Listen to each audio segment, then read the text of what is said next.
Hey guys, today I'll be introducing you to 10 great JRPG hidden gems that have been fan-translated. But I won't be covering popular translations, the ones most people already know about. And I also won't be covering any of the 5 JRPGs that I covered in this video some years ago, which I'll leave at the end. And with all that clarified, let's begin! Number 10. .hack Fragment. The reason why you probably didn't know about this game is because it was advertised as an online game. Well, that and the fact that it never left Japan like all games in today's list. This game still follows the narrative established in the previous 4 games, from Mutation all the way to Quarantine. Fragment here is basically the 5th game we never got. It is necessary to play the others to fully understand this one. Here, however, you don't play as Kite like in all of those. You create your type... yeah. Listen, it's also like this in the original Japanese version from 2005. It's very lame. Anyway, you can choose between a bunch of male or female avatars from 6 different classes, and then you get to name your character. To access the story mode, you need to select offline, and then you'll be brought to the menu interface that is the fictional MMORPG The World. The story will follow several anomalies and conflicts that focus on the characters of the anime .hack sign and of course the previous 4 games on PS2. But once again, you can only have up to 2 more allies to join you, you'll have a few amount of towns with shops and a bunch of NPCs you can trade with. The economy system in all 5 games is pretty bad, as is the experience system. This is made on purpose to encourage the player to do trading with the large majority of NPCs to get better items and especially equipment. Now, you heard correctly, the experience system is also bad, as in you barely get any points for defeating enemies or bosses. You gotta go to areas with at least 8 or 10 levels above you, obviously accompanied with high level party members, to get a slightly decent amount of experience. So in conclusion, it's a grindfest, and the hardest title in the pentalogy. Combat, graphics, interface, controls, and even music is the exact same as in its predecessors. You can go around different areas to fight enemies and find treasure until you find the dungeon. Inside of the dungeons, you do exactly the same until you find the main treasure or sometimes defeat a story boss. Combat isn't exactly hack and slash though, but you do select your target constantly if you picked a melee fighter, so your character can attack. You can also bring up the menu to give orders to your party members or to use an item or a spell, but the game does not stop and everything keeps going on real time, so keep that in mind. It's a challenging RPG, but if you're a fan of the original tetralogy, you'll definitely enjoy this one. The translation is very well done.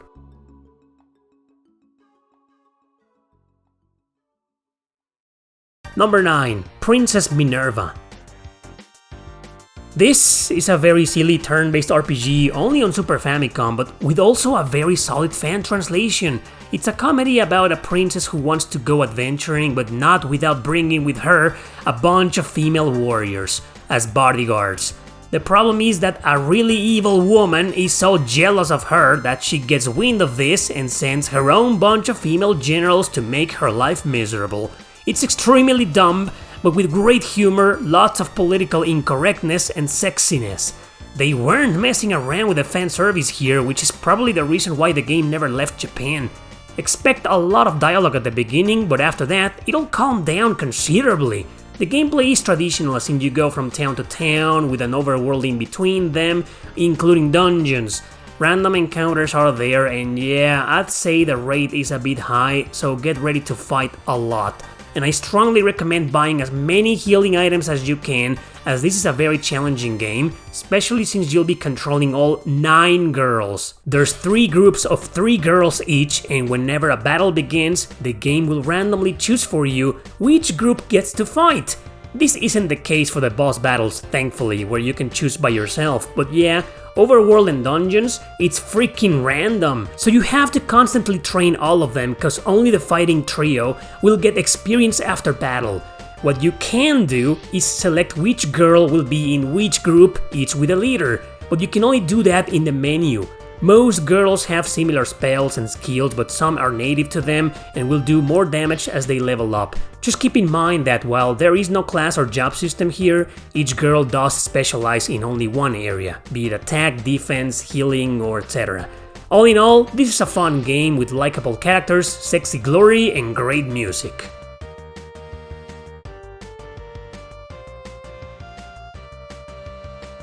Number 8. Modern Vampire Bloody Bride. This is by far the most obscure title in today's top 10. It's a PS1 exclusive and you won't believe it's basically the precursor of the Persona games by Atlus. It's a dating sim but also a turn-based RPG. You play as a young vampire who gets sent for 3 years to the normal world to pass as a student in a high school, but his true purpose is to date and marry one of the 5 female protagonists at the end of the game. If you think this is a visual novel, you're mistaken. It surprisingly doesn't have that many dialogue, and the translation is kinda rough with tons of grammar mistakes, but you can't look a gift horse in the mouth. Anyway, so you'll have a base of operations, which is your home, with this menu. Here you can call a girl for a date for the night, or preferably for the next weekend during the day. Surprisingly, every date has very few dialogue, the scene lasting less than a minute. And obviously every single choice matters to get more and more points with the girls. There will always be 3 responses, one being bad, one being meh, and the other one being good. Since there is no guide for this game on the internet, I suggest using save states before making a choice if you don't want to mess up.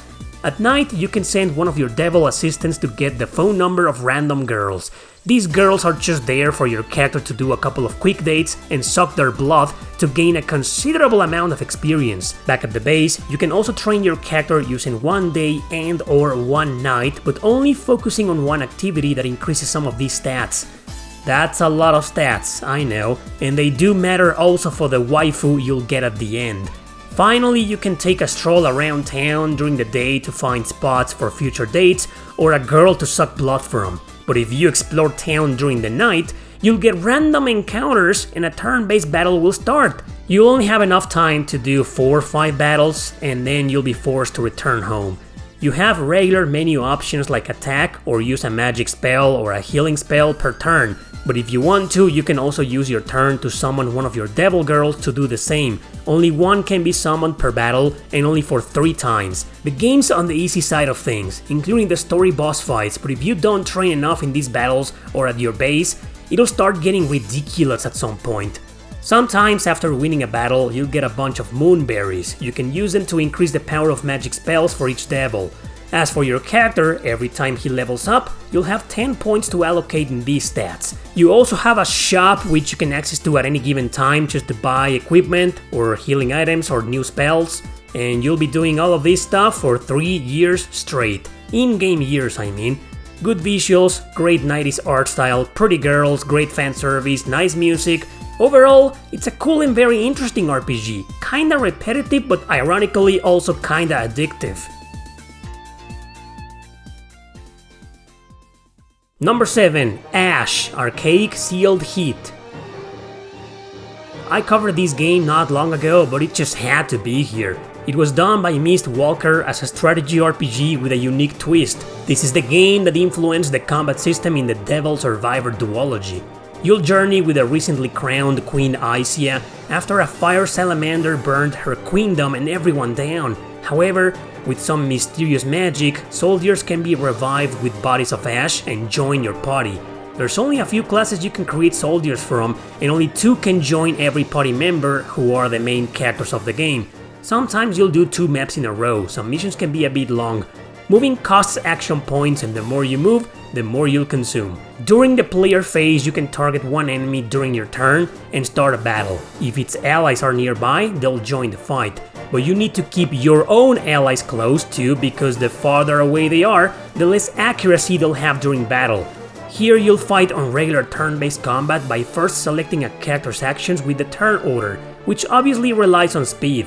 Every character, including leaders, specialize in one thing, as you may have imagined. Attacking and receiving damage will make this burst bar fill up, and once full, the leader will be able to execute one of various special skills to do massive damage.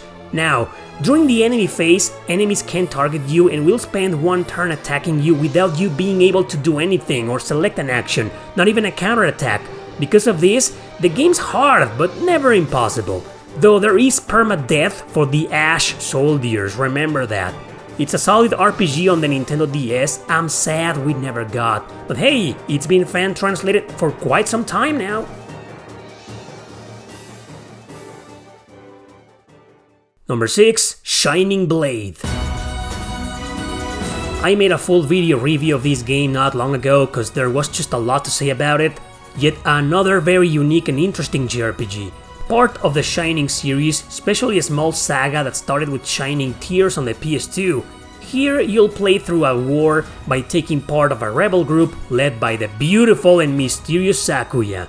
You'll have several towns you can visit, each with its own shops, but also with some of your party members standing around. You can talk to them and watch a scene or fight through a short battle to increase your bonds with them. Obviously, there are some girls that your character can marry and each has her own ending. Sadly, the translation is a bit rough. For the dates and some of the NPC dialogue it's pretty bad, but for the rest of the main story it's pretty solid. Now, this is a mission-based RPG. Similar to Valkyria Chronicles, developed by the same studio who make them actually, Mediavision, but you can only control up to 5 characters per map, and only change between them outside of battle or during some intermissions if there are 2 or more maps to complete. So every map will be a short area. There's a player phase where you can move and act with all of your characters first, and then an enemy phase. But everyone has action points, like in Valkyria Chronicles, to move. You use one to move one character with a limited range. If an enemy is nearby, you can use an attack or a spell or a skill. If an ally is close by, they'll join in for an extra attack if you want to. In fact, during the player phase, you can chain one character with another one to move them together, hence saving action points and therefore time. It's a balanced game, mostly on the easy side, but it does get quite challenging near the end. Great visuals, notorious fan service, beautiful art style, memorable music. This is a very cool game, despite the translation being a bit rough like I said. It's only on PSP for now.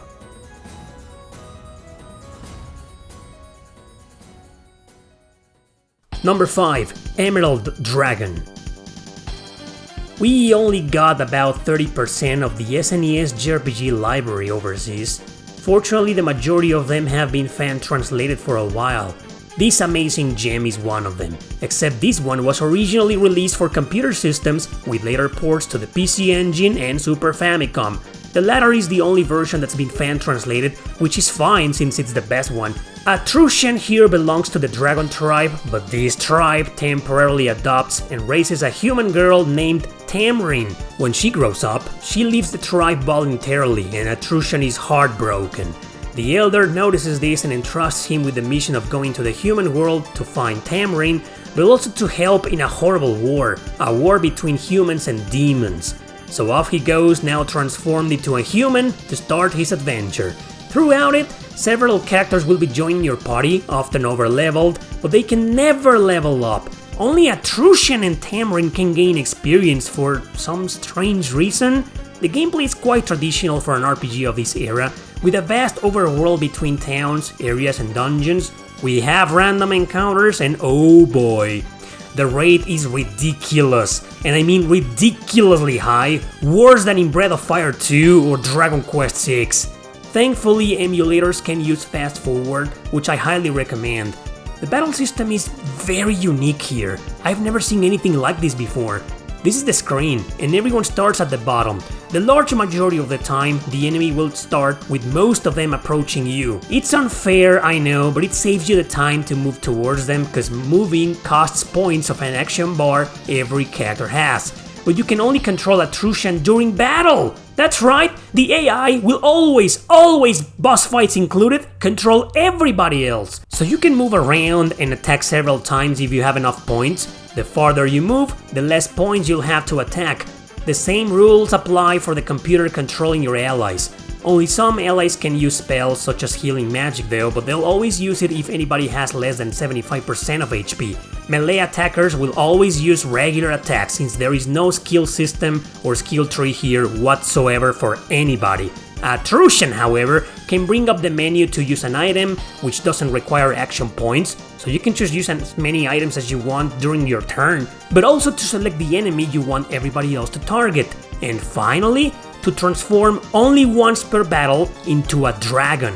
Once transformed, you'll automatically use a couple of skills, the last one causing massive damage to all enemies on screen.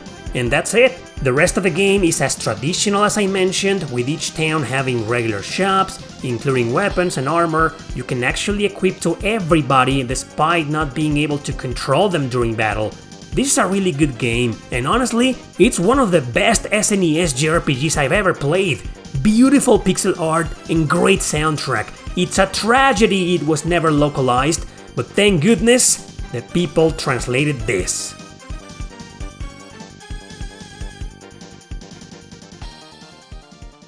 Number 4. Langrisser 4. This is a strategy RPG and it's part of a series, but you don't need to play any of the others to understand it. With multiple routes and endings, it's a story about war. Taxes are stupid high, so Landon and his brother take a stance, especially when an evil sorcerer kidnaps their sister. Eventually they join two twin princesses and start working for their kingdom. Decisions matter here, including certain actions like killing all enemies, or leaving some of them alive, or taking forever to complete a map. All in order to get this or that route or that ending, or this or that waifu. Maps are really long here, especially if you plan to kill everything in sight for more experience. Mission objectives will vary a lot, which makes the battle system more engaging.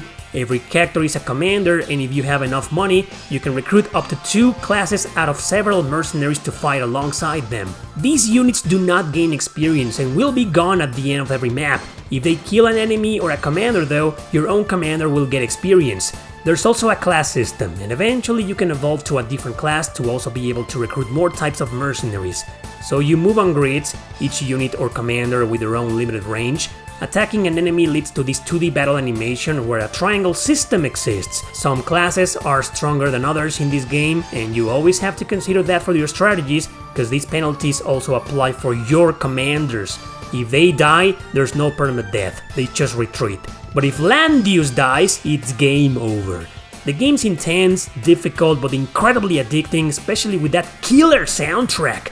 This is a great game. It's also on Sega Saturn, but only the PS1 version is fan translated.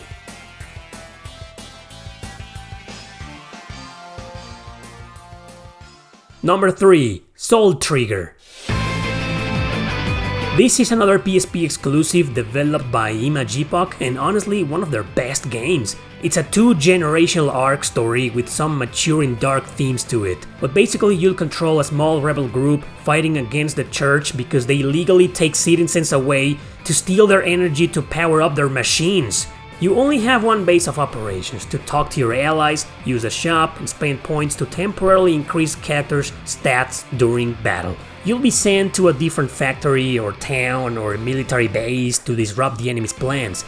Exploration is alright, with very simple puzzles and a plethora of treasure chests around, but random encounters exist, with a rate that's a bit high every now and then, but most of the time it's pretty balanced. The turn-based combat allows 4 of your main characters, and you cannot switch to others until the battle is over.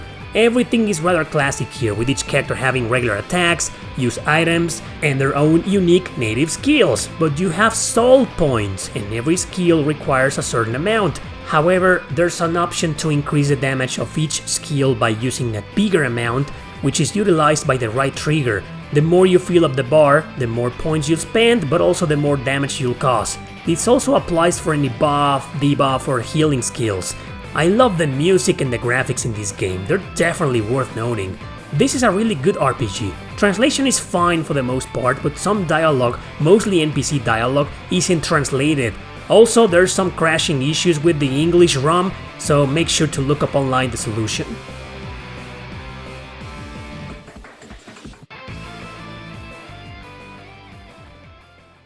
Number 2. Endless Frontier Exceed. Recently I released a full review of this game and its predecessor, so I'll be quick. Still, it deserves the second spot because it's an incredible game. It's a direct sequel, literally a part 2 of Endless Frontier, also on DS, that we did get. It failed overseas though, so the second entry was never localized. However, the translation is excellent and totally on par with the official one from the last game. The story continues now with new characters joining the previous cast to fight off a new menace.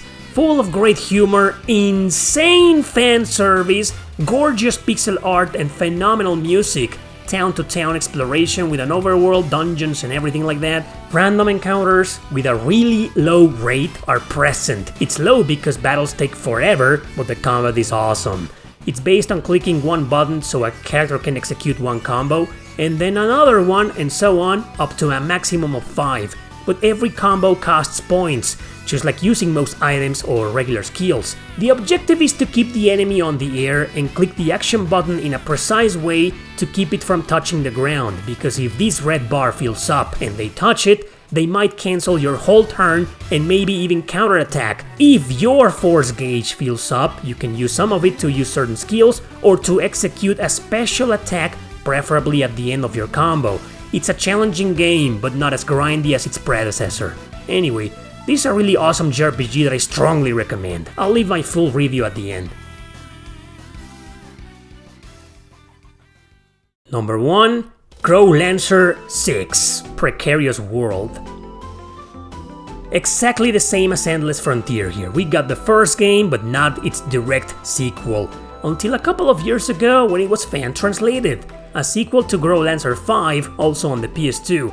It follows the aftermath of the events and consequences of that game, but with a new time travel mechanic that sends the plot into a preoccupying spiral. So your silent protagonist Merklich will join an anti-terrorist organization alongside other characters. The gameplay, graphics, interface, skill tree, battle system, and even the music is identical to its prequel. These games are developed by Careersoft, which also made the Langrisser games, so there are decisions to be made which will affect the story, the roots, the endings, and your relationship with your allies, and yep, possible waifus. Gameplay will have you exploring around in a traditional sense from town to town with visible enemies in the fields.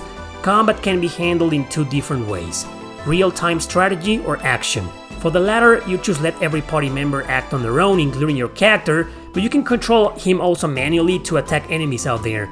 Real-time strategy though is highly recommended for every regular mission, as it's better to strategize for them. Most will have varying objectives, which can be very specific, so it's better to select the actions of every character and the direction you want them to move to. Hardcore game here, a few spikes included but never unforgiving. It's extremely intense, which makes it addicting and very satisfying when you win. While Lancer 5 is still the superior game, this masterpiece is a very close second, which is highly recommended.